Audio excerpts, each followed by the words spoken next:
Alright guys, so in today's video, I'm going to be VOD reviewing Pxmp, Bacca, and Parz. They recently placed pretty highly in the Eval Cup, and I want to go over a game that they won to kind of just get you guys in the sense of exactly how this season is going to be working with team game modes and how the meta applies to that. So guys, as you can see, they're going to be landing at this POI. This kind of be a tennis court POI. It's just going to be these tennis courts really close to Kappa Kappa Factory and also very close to Outpost Enclave. Now they're going to be landing here, and I want you guys to realize that off spawn, they're going to be landing at these tennis courts immediately, and initially they're going to be going for immediate Storm Surge tags out of the sky. As you can see, Bacca right here is going to be looking for as many Storm Surge tags as he can. Apart from that, they have a pretty quick and simple loot route in which they try to get metal as quick as possible, they try to get weapons as quick as possible, and on top of that, they also try to prioritize shaving as much shield as they can. They try to med up and they try to use the slurp barrels to maximize their shield without wasting any potential minis or big pots that they may get. Now guys, in terms of the trio roles here, I may be getting some of these wrong. However, I personally believe that Pxmp is going to be the primary IGL for this trio. Then you're going to have Bacca as going to be the support player. He's going to be a flex player as well. He's going to be helping the fragger, maybe also being a support. And then Parz is going to be the primary fragger in this situation. Now what that basically means is that in this specific game, you guys are going to be seeing those players play those specific roles. And I'm going to explain to you how those flesh out throughout the game. Now guys, what they decide to do is they decide to rotate over to this OXR base. It is uncontested, so they're able to eliminate a lot of these bugs and get a lot better loot by looting stuff like the crates and also eliminating the bugs for their loot. However, I want you guys to see on the map, there's going to be a team that's not too far away at Kappa Kappa Factory. And as this early game engagement is going on, that team decides to rotate over and engage Bacca, Parz, and Pxmp. So guys, as you can see from this specific engagement, what's going to be happening here is Pxmp's going to be playing this sort of high ground sort of engagement layer right there. You're going to see Parz and Bacca down here on this low ground layer fighting together. This team is just basically trying to ingress to try to get early Storm Surge tags and also to get all the loot that this team collected from the POI. Looking from a bird's eye view, as you can see guys, the way that this team's fighting is largely going to be Pxmp on top and then Bacca and Parz on the bottom, creating sort of a sandwich method, which I really like here. But this fight goes on for quite a bit of time and honestly ends in a stalemate most of this time. Now, as you guys can see from watching Pxmp right here, he's keeping his distance, he's staying on the high ground, trying to sneak up on this team. But largely what they're doing here is just trying to collect Storm Surge tags, and I want you to understand something, is that they're not afraid of the zone. Guys, the zone closes in here, and they're really not in a rush or in a worry to try and rotate, because as you guys can see, they have chug splashes, Bacca's going to be having a lot of shield as well if they lose health, and then Parz also has fizz and shield as well. Basically, guys, I want you to understand that being afraid of zone is a bad thing. You guys should be perfectly okay with waiting in zone a little bit extra time if it means a better rotation and potentially infinite Storm Surge tags for the rest of the game. So guys, as you can see right here, Pxmp is actually able to secure one elimination on this player that gets knocked. On top of that, he also knocks another player of the team that dies to the storm. After this, basically guys, the third player in this trio is going to be difficult to find right here. So what this team's going to largely try and do is understand, hey, I need to re-kit, I need to re-get a bunch of loot that I lost in this engagement. And as you guys can see, there's actually going to be another team that pulls up on them right here. Pxmp, Bacca, and Parz really don't want to be in this engagement right now, so their whole goal right here should really be to disengage and have a tactical retreat to a POI where they can re-loot all of the loot that they lost during this fight. Understand that in this fight, yes, they use resources they didn't need to, such as health and materials, but this fight allows them to be way ahead of Storm Surge early on, and that also is going to be a high risk, high reward situation. The risk is going to be, yes, you can get eliminated and lose all of your resources. The reward is going to be, yes, you get a bunch of Storm Surge, you get elimination points, and you're also able to have a really secret rotate, considering the fact that you're using zone as sort of a shield to disguise you. They decide to rotate over to Kappa Kappa Factory, loot this area for pretty much everything it has. That's going to consist of all the metal, all the loot, all the meds that they can find. Since Medmiss is back in the season, it's actually really easy to tank storm damage as well. That's another reason this team decides to do that. But they basically take their time here, just, looting, going around the area, getting everything they need to get for the rest of their game.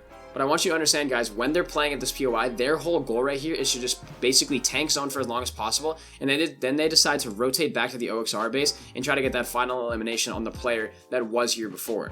Their whole aspect of camping reboot cards here is actually very intelligent in my opinion, and the aspect for that is to try and just get that elimination point and then also maximize any Storm Surge you can get. As you can see, guys, they're just trying to refarm, reloot all the metal that they possibly can here. Be pretty optimal for this. But as you can see, Bacca is actually able to get a really good LOS onto this enemy player, and he's able to get the elimination, which basically wraps up any amount of Storm Surge they will need for this stage of the game specifically. After that, guys, you can see from the map, they're pretty far from zone. However, I want you to understand something. In this season specifically, the rotation meta is going to be very easy considering the fact that you guys can use the slurp fizz method, and you can also use the launchpad method in which you guys are able to rotate really high, get a really high elevation, and then glide to zone at really far distances. On top of that, guys, you're going to have the option to, of course, use crash pads as well. Obviously, just using Fizz is a good method also. But basically what they decided to do here is use that Fizz method, get on the launch pad, and then rotate really far, as you guys can see from this display. I also want you guys to see exactly how they're going to be playing this. You would think that their immediate reaction is to leave zone, get out of there so they stop taking damage. However, I want you to see that their whole idea here is really just to stay in the zone for a little bit longer, use some of their med miss, and just use it as a sort of cover to protect them from any other teams that are in the game right now. You know, as you guys can see, they're going to be medding up, they're going to be using those bandages and med miss. However, once they finally do decide to rotate into zone, they're going to be playing on the edge, they're going to be playing pretty conservative and pretty passive.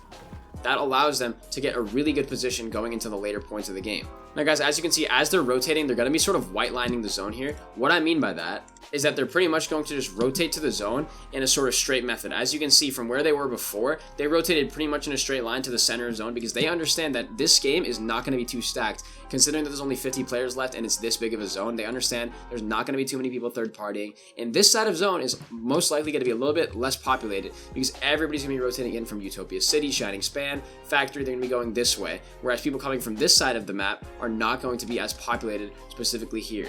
They understand that it's going to be sort of like a central rift in the middle of the zone right here that they're going to be able to rotate through, and they utilize that rotation to the best of their ability. Yeah, sure, they base up on this house for a little bit to try and get some extra cover, some extra materials, and also to just kind of wait out the zone actually closing. Obviously, there's going to be a team here near the gas station as well. There's going to be teams based up all around the area for that matter. But the way they decide to rotate here is go to the gas station. They understand that this team in this box right here is not really going to be too much of a problem, because obviously they're going to be camping, they're not really going to be using any materials or any resources. But after that, they decide to rotate back after getting anything that they needed to get from that gas station. Use this house as sort of a small base for them. And then obviously a crash pad is going to be here, and they decide to rotate over to this new POI using that crash pad.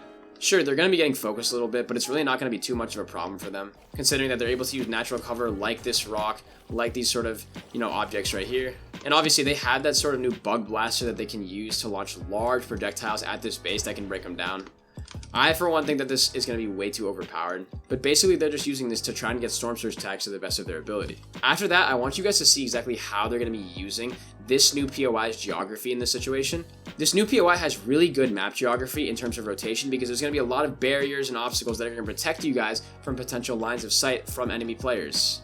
As you can see, there's going to be stuff like this. This is indestructible. You can hide inside of this cocoon, or you can go on top of it and use it to base up like that team did before. You can also use things like this. You can use different rocks around the area, these different pipes. That's going to be a positive. But as you can see, what they're trying to do here is base up on the bottom to try and get some natural cover using this, and then also loot any potential loot that may have been left over. But I also want you guys to see exactly what they do after this. They decide that they're going to try and wait until the zone closes, as they do. And once the zone pulls toward them, they decide they're going to make a play for high ground and take this area and try to base up as high as possible using these remaining builds that players had before. In my opinion, this is a really positive position because they just decide to look for Storm Surge tags this whole time. They're in a really good position here. They're able to really utilize their position to their advantage and just maximize Storm Surge tags, but also get any potential small eliminations that they may need. At this point, guys, they're basically fully rekitted. They all basically have 555 materials. They have great loot because obviously they've been in some early game fights. They've been able to loot some different POIs. The 3 slurps, the 6 crash pads, the full fizz, that's going to be a really solid loadout for this team.